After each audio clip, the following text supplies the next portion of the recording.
বহুদিন বাদ আবারও একটি রেসিপির ভিডিও নিয়ে চলে এসেছি।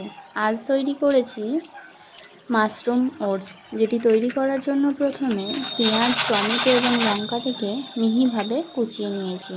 কোচানো হয়ে গেলে এরপর সরু সরু করে রসুন এবং আদা কুচিয়ে মাশরুমটাকে কুচিয়ে নিয়েছি। কোচানো হয়ে গেলে কড়াইয়ের মধ্যে অল্প পরিমাণে সয়াবিন তেল দিয়ে আদা রসুন কোচানোটা দিয়ে ভালোভাবে লাল করে নিতে হবে। লাল হয়ে গেলে এরপর কুচিয়ে রাখা টমেটো, গাজর এবং পেঁয়াজ কুচিটা দিয়ে অল্প নুন দিয়ে ভালোভাবে নাড়িয়ে এর মধ্যে কুচিয়ে রাখা মাশরুমগুলো অ্যাড করে দিয়ে ভালোভাবে নাড়িয়ে নিয়েছি।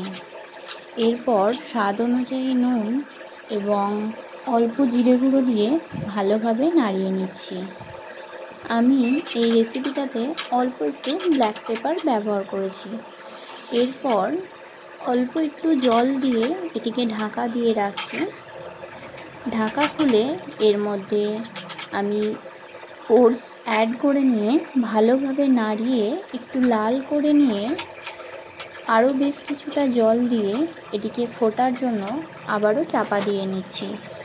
দেখো, তোমাদের সঙ্গে কথা বলতে বলতে আমার ওটস প্রায় রেডিই হয়ে গেছে। তবে তোমাদের কাছে যদি ধনেপাতা থাকে নামাবার আগে অ্যাড করতে পারো।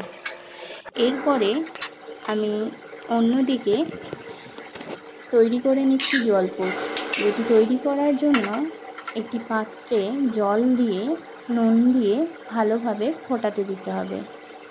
জলটি ফুটে উঠলে তার মধ্যে ডিমটি দিয়ে অল্প একটু নুন দিয়ে নিয়ে ডিমটিকে চা ছাঁকার মধ্যে আমি তুলে ওই জলের মধ্যে বসিয়ে তৈরি করে নিয়েছি জলপোচ।